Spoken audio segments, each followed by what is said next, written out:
Tournons s'il vous plaît dans Matthieu, chapitre 16.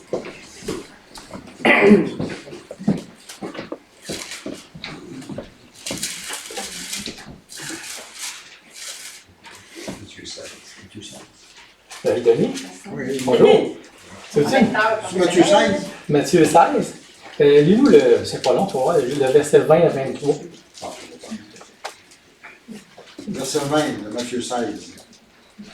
Alors il recommanda aux disciples de ne dire à personne qu'il était le Christ. Dès lors, Jésus commença à faire connaître à ses disciples qu'il fallait qu'il aille à Jérusalem, qu'il souffre beaucoup de la part des anciens, des principaux sacrificateurs et des scribes, qu'il soit mis à mort et qu'il ressuscite le troisième jour. Pierre, ayant pris de part, se mit à le reprendre et dit, « À Dieu ne plaise, Seigneur, cela ne t'arrivera pas. » Mais Jésus, se retournant, dit à Pierre, « Arrière de moi, Satan, tu mets en scandale, car tes pensées ne sont pas les pensées de Dieu, mais celles des hommes. » Merci, Denis. Quand même un passage assez grave qu'on va regarder ce matin. Puis le thème que je veux faire ressortir, parce que c'est tout le temps aussi en relation avec pas juste l'apprentissage de la parole de Dieu, mais aussi des applications pour nous dans nos vies.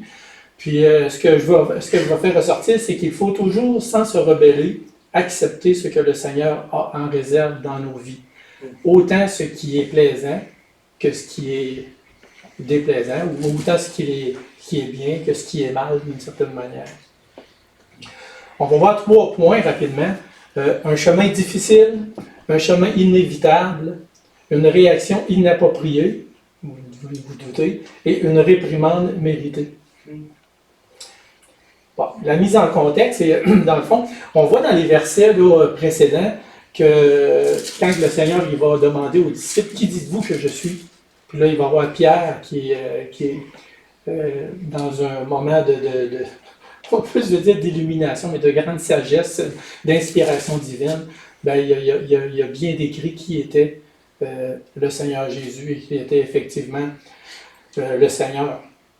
Puis, donc, le Seigneur il établit son identité au verset 13 à 19, mais aussi, on voit au verset 20 qu'il interdit, si on voit juste au verset 20, alors il recommanda aux disciples de ne dire à personne qu'il était le Christ. Donc, ça, c'était l'instruction pour le moment, de ne pas le faire dire. Parce qu'on sait qu'éventuellement, le Seigneur, pas qu'il a honte de ce qu'il est, c'est que ce n'est pas le moment, ce n'est pas le plan encore de Dieu pour que ça puisse être révélé d'une façon publiquement, si je puis dire. Puis, le Seigneur va leur expliquer aussi ce qu'il devait accomplir, c'est-à-dire donner sa vie.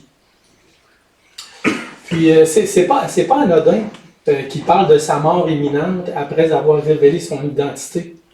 Il y a un lien à ça, parce que sa souffrance, sa mort, puis sa résurrection, ben, n'est-ce pas que c'est vraiment relié à son identité?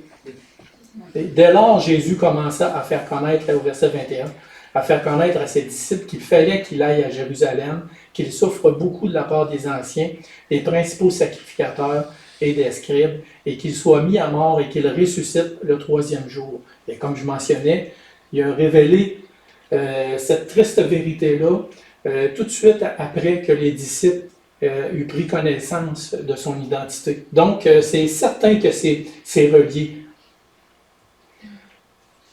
Parce que sa souffrance, sa mort, la résurrection, comme on voit dans le verset, c'est un plan établi par Dieu, hein, on le sait. Puis que c'est son Fils qui est le Messie et qui est l'agneau de Dieu qui ôte les péchés du monde. Puis aussi, on sait que c'est en lien, sa mort aussi, et sa résurrection, mais on va parler de sa mort, c'est en lien certainement avec son identité, une identité que les chefs religieux ont rejetée. Parce que les autorités juives allaient le rejeter justement à cause de ses affirmations sur sa personne. On voit dans Matthieu 26, verset 63, Jésus garda le silence et le souverain sacrificateur, prenant la parole, lui dit, « Je t'adjure par le Dieu vivant de nous dire si tu es le Christ, le Fils de Dieu. » Jésus lui répondit, « Tu l'as dit. De plus, je vous le déclare, vous verrez désormais le Fils de l'homme assis à la droite de la puissance de Dieu et venant sur les nuées du ciel. Alors le souverain sacrificateur déchira ses vêtements, disant, il a blasphémé. Qu'avons-nous encore besoin de témoins? Voici, vous venez d'entendre son blasphème, que vous en semble? Ils répondirent, il mérite la mort. Donc, on voit vraiment que la condamnation du Seigneur Jésus, c'est lié à son identité. Une identité que les chefs religieux, de par leur incrédulité, de par un peu aussi, peut-être d'une certaine manière, leur jalousie face à la popularité du moment du Seigneur, face aux paroles qu'il prononçait, face au fait aussi qu'il était capable de toucher le cœur des gens à travers les paraboles, à travers les gens, ils sentaient certainement que ce n'était pas juste comme des rituels hypocrites, comme ils pouvaient voir aussi de la part des chefs religieux. Donc, tout est lié. Son identité, la réaction des autorités juives, parce qu'il s'est fait fils de Dieu. En passant, les chefs religieux, ils auraient pu au moins avoir la décence de dire, OK, on va étudier ton cas, OK, on va enquêter pour voir si effectivement c'est possible que tu sois le Messie, celui qui a été promis dans l'Ancien Testament, mais on voit bien que c'était même pas une option envisageable pour eux autres. Donc la résurrection va s'accomplir aussi à cause de son, pas juste sa mort, mais sa résurrection aussi va s'accomplir à cause de son identité. Parce que vous savez, les crucifiés de l'époque, les Romains, on sait que c'était une des exécutions qu'eux autres ils prônaient, qu'ils faisaient. Puis c'était des criminels, ça pouvait être des criminels, ça pouvait être des chrétiens. Mais en général, les gens qui étaient crucifiés puis qui mouraient, ils ressuscitaient pas. Mais le Seigneur Jésus, lui, il a vaincu la mort puis il a ressuscité. Donc, encore là, je reviens encore à cette idée-là, que son identité fait en sorte qu'il est passé par la mort, mais son identité fait en sorte aussi qu'il a vaincu la mort puis il a ressuscité des morts. Puis on voit aussi dans Acte 5.30, ça dit « Le Dieu de nos pères a ressuscité Jésus que vous avez tué en le pendant au bout. » Donc, un premier point, un chemin difficile. On voit dans la deuxième partie du verset 21, « Il fallait qu'il aille à Jérusalem et qu'il souffre beaucoup de la part des anciens, des principaux sacrificateurs et des scribes, et qu'il soit mis à mort. » Michel en a parlé aussi. Le Seigneur, tout ce qu'il a subi, Denis aussi en parle souvent dans ses réflexions le dimanche matin. On connaît la parole de Dieu, puis on sait que certainement que personne de nous, on aurait voulu être à sa place, même si c'est ce qu'on méritait. On n'aurait pas voulu être à sa place pour subir un tel châtiment. Donc, certainement que c'est un chemin difficile. Puis, le Seigneur, pendant tout le déroulement des événements qui le conduira jusqu'à la mort, a énormément souffert des mains des chefs de la nation, à cause de leur incrédulité, de leur méchanceté. Mais je ne veux pas trop m'étendre là-dessus, mais je pensais à ça aussi. La souffrance du Seigneur Jésus, là, on fait référence pratiquement toujours à la passion du Christ, comme on dit, dans les derniers moments de sa vie, où ce qui a été arrêté, où ce qui a été battu, puis la crucifixion. Mais je me dis aussi que le Seigneur, il devait vivre une souffrance permanente dans son âme. Je ne sais pas, personne ne peut le savoir par rapport à sa jeunesse, puis quand que toute la conscientisation de son identité, de ce qu'il allait accomplir, je ne sais pas, là. Mais tout au moins pendant les 3 ans de son ministère, il devait anticiper avec souffrance tout ce qu'il était pour endurer. Puis déjà, on le voit dans le jardin de Gethsémani. C'est proche des événements, mais c'était quand même avant. Donc, on le savait, puis on sait que le Seigneur Jésus étant Dieu, il connaît toutes choses. Il savait qu'est-ce qu'il était pour subir. Mais la souffrance du Seigneur Jésus, c'est ça que je voudrais dire, c'est que ça devait s'étendre même avant, pendant quelques années avant, que ça ne devait pas être facile pour lui.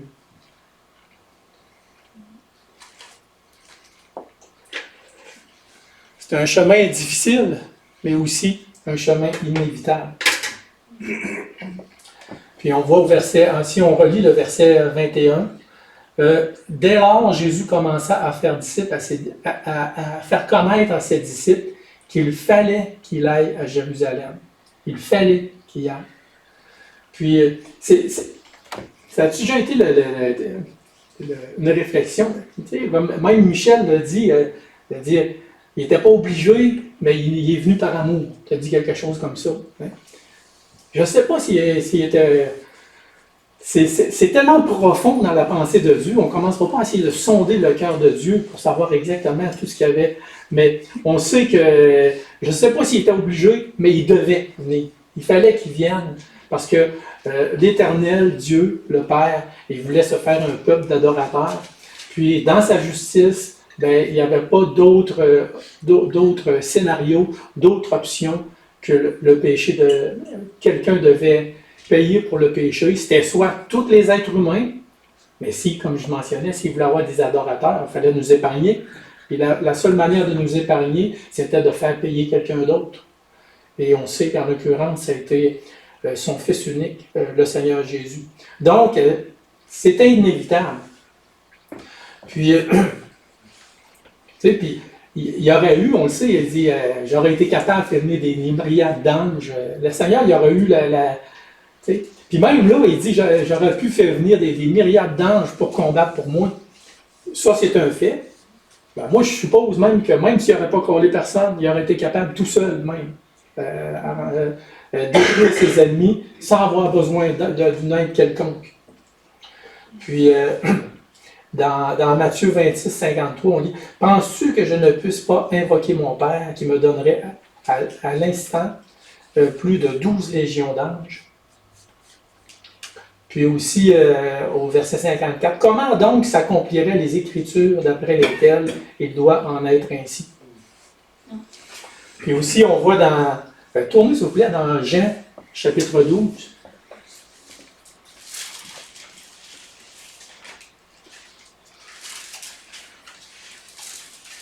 Jean, chapitre 12, on peut lire le verset 24 et 27. 24. En vérité, je vous le dis, si le grain de blé qui est tombé en terre ne meurt, il reste seul. Mais s'il meurt, il porte beaucoup de fruits. Et on va au verset 27. Maintenant, mon âme est troublée. Et que dirais-je? Père, délivre-moi de cette heure.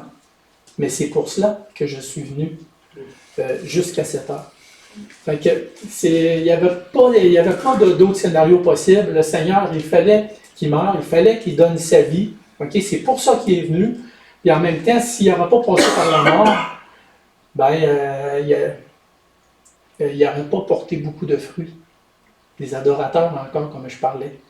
Fait que c'est ce que le Père, c'est ce que Dieu, avec son Fils aussi, puis avec l'Esprit Saint dans un commun accord, ils ont conçu pour pouvoir se faire des adorateurs. Fait que c'était inévitable. Ne pas accomplir le plan de Dieu n'était pas envisageable. Donc, une mission inévitable, établie d'avance par Dieu lui-même, puis même annoncée dans l'Ancien Testament aussi. Et un troisième point, une réaction inappropriée. Quand on parle de Pierre, là, on sait que Pierre, il avait son caractère, il avait son tempérament, avec ses forces et ses faiblesses. Mais on peut dire que c'était un homme qui était capable du meilleur comme du pire, dans différents événements à l'époque de la présence du Seigneur Jésus. Puis il a fait deux affirmations qui sont vraiment comme ahurissantes, je peux dire. Quand il a dit dans Matthieu 16, 16, c'est pas les autres disciples qui l'ont dit, c'est lui. Tu es le Christ, le Fils du Dieu vivant. Et en passant, là, reconnaître le Seigneur comme étant le Christ, le Fils du Dieu vivant, ben, dans le fond, c'est un constat que tous les êtres humains doivent prendre. Sans ça, sont perdus. Puis c'est le constat qu'on a pris. Puis Pierre aussi, à ce moment-là, ben, il a réalisé ces choses-là. Puis ça, c'est des paroles qui sont merveilleuses. C'est des paroles célestes, quand même, pratiquement, de proclamer avec vérité la grandeur de Dieu, sa bonté puis sa beauté. Tu es le Christ, le Fils du Dieu vivant. Et le Seigneur le reconnaît aussi. Jésus, reprenant la parole, lui dit, « Tu es heureux, Simon, fils de Jonas, car ce ne sont pas la chair et le sang qui t'ont révélé cela, mais c'est mon Père qui est dans les cieux. » Donc, c'est vraiment comme une révélation particulière à ce moment-là qu'un disciple puisse avoir comprendre cette vérité-là. Puis cet autre, tu sais, comme je dis, il était capable du meilleur comme du pire. Puis au verset 22, Pierre, l'ayant pris à part, se mit à le reprendre et dit, « À Dieu ne plaise, Seigneur, cela ne t'arrivera pas. »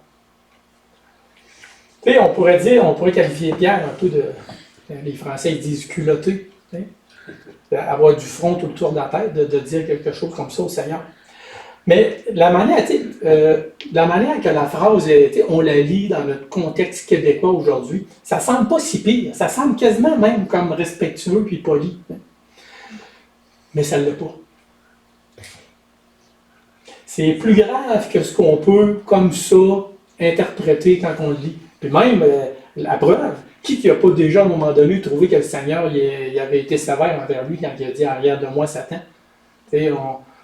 On dit, Seigneur, il dit des paroles extrêmement sévères, mais je pense que c'était des paroles qui étaient, c'était certainement des paroles qui étaient méritées.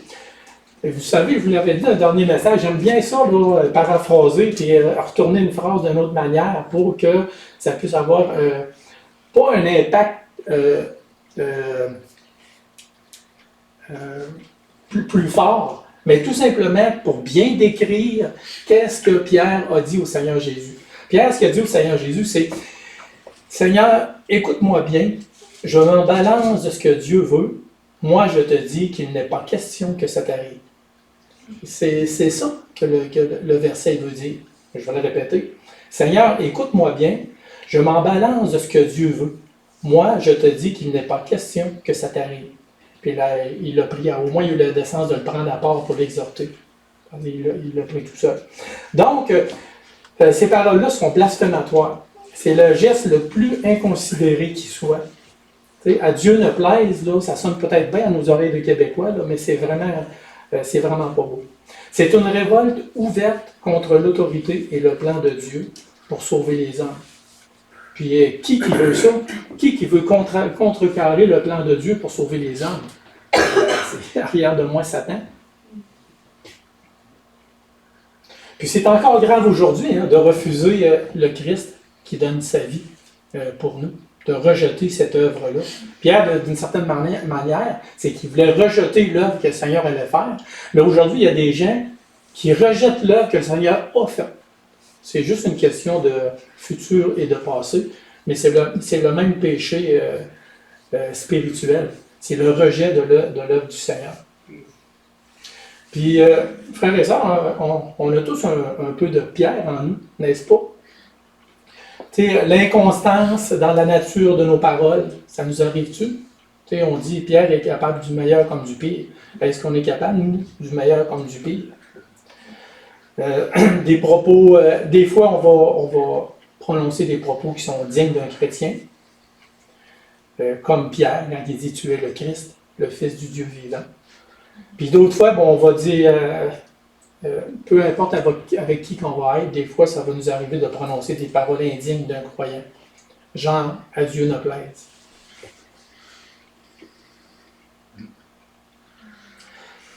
Pour les disciples, l'arrestation, la condamnation et l'exécution de Jésus allaient certainement être difficiles. Ça allait être difficile pour le Seigneur, c'est ce que le Seigneur était pour vivre, mais ce n'était pas une raison pour rejeter le plan de Dieu. Puis vous savez, tout ce qui était, on l'a vu par la suite dans les Actes des Apôtres, même après la crucifixion, l'arrestation du Seigneur, il y en a qui se sont sauvés, il y en a qui ont été arrêtés, les disciples qui sont devenus des apôtres, qui sont morts, torturés. L'œuvre du Seigneur, ce qu'il a accompli, c'est sûr que ça allait avoir un impact, si je peux dire comme ça, difficile dans la vie des croyants, parce que aussi, ils étaient pour se retrouver seuls. Mais tout de même, les disciples devaient accepter cette réalité-là, le plan de Dieu. Puis c'est pour nous aussi la même affaire. Il faut accepter le bien et le mal que le Seigneur a en réserve pour nous. Pour nos proches. Ça me fait penser à l'idée de ne pas accepter les choses difficiles que le Seigneur a en réserve pour nous. Ça me fait penser à la femme de Job, n'est-ce pas? Et sa femme lui dit, tu demeures ferme dans ton intégrité, maudit Dieu et mort. Mais Job lui répondit, tu parles comme une femme insensée. Quoi, nous recevons de Dieu le bien et nous ne recevrions pas aussi le mal? En tout cela, Job ne pécha point par ses lèvres. L'application, c'est ça. On voit que les disciples ont eu de la difficulté à accepter cette nouvelle-là de la part du Seigneur qui est pour mourir. Ils ne pensaient même pas à la résurrection. Ils focusaient surtout sur la mort. Puis Pierre, plus particulièrement, il n'a pas accepté cette réalité-là. Puis j'en reviens encore à ça, c'est que nous, dans nos vies aussi, il va nous arriver des situations, de la maladie, des conflits familiales, des épreuves au niveau du travail, n'importe quoi. Puis comment qu'on réagit face à ça?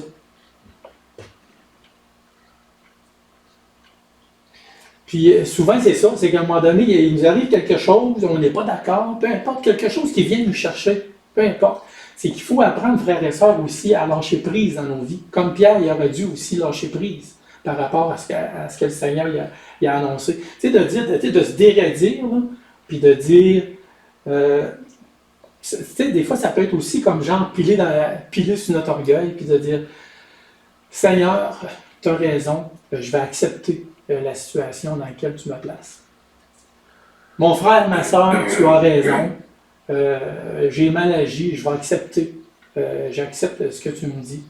Juste de dire, parce que c'est toute la réaction de Pierre, nos réactions, nos mauvaises réactions, c'est motivé toujours par la chair. Puis même Pierre, si son but c'était de dire qu'il ne voulait pas que le Seigneur meure, veut pas, c'était une réaction par la chair pareil.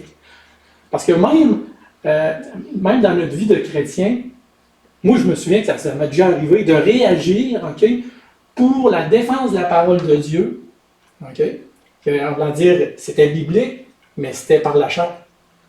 À un moment donné, ça se fusionne, ça, c'est complexe. Hein?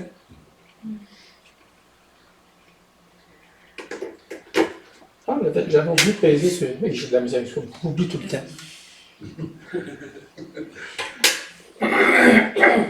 Une réprimande méritée. Mais Jésus se retournant, dit à Pierre, « Arrière de moi, Satan, tu mets en scandale, car tes pensées ne sont pas les pensées de Dieu, mais celles des hommes. » Quelquefois, en voulant contrecarrer la volonté de Dieu dans nos vies, on se trouve, sans s'en rendre compte, à connecter avec le plan du diable. On ne doit pas lutter contre Dieu, on ne veut pas se faire dire de la part du Seigneur, « Arrière de moi. » Nos pensées et actions peuvent être, comme je mentionnais, poussées par l'Esprit Saint. Puis, tu sais, comme Pierre, quand je dis du meilleur comme du pire, le meilleur et le pire, dans le temps, ils étaient très, très, très, très rapprochés. C'est dans le même contexte, dans la même conversation, en 2 temps, 3 mouvements. Et ça peut nous arriver aussi, en 2 temps, 3 mouvements. Il faut quand même se méfier de nous. Puis comme je mentionnais à un moment donné, on veut agir selon la parole de Dieu, mais dans le fond, c'est la vieille nature qui agit. Puis dans toutes ces choses-là, dans notre tête, dans notre cœur, il faut vraiment faire le tri. Puis être capable d'essayer de discerner les choses. Tu sais, parce que le cœur humain, il est complexe. Puis je vais terminer avec 3 petits versets comme ça que je vous lis, par rapport justement à se sonder soi-même. Le cœur est tortueux par-dessus tout, et il est méchant. Qui peut le connaître? Ça, c'est dans Jérémie 17, 9. On lit ici aussi dans le psaume 139, verset 23. « Sonde-moi, ô Dieu, et connais mon cœur, éprouve-moi, et connais mes pensées. » Et enfin, un dernier verset, le psaume 19, verset 13. « Qui peut discerner tous ces faux pas? Pardonne-moi les péchés dont je n'ai pas conscience. » On peut être très sincères dans nos actions, puis des fois, on n'est pas conscient qu'on n'agit pas nécessairement bien. Alors, puis ça, frères et sœurs, si j'apporterais la parole, puis on apporterait un enseignement, puis il n'y aura pas d'application, ça ne donne rien d'apporter des enseignements. Puis quand on apporte des applications comme ça, c'est jamais pour viser personne. Moi, le Seigneur connaît mon cœur, puis c'est justement, il faut que je me méfie de moi-même. Et puis que je me le retourne à moi en premier. Mais c'est important vraiment de trouver des exhortations à travers les passages qu'on lit dans la parole.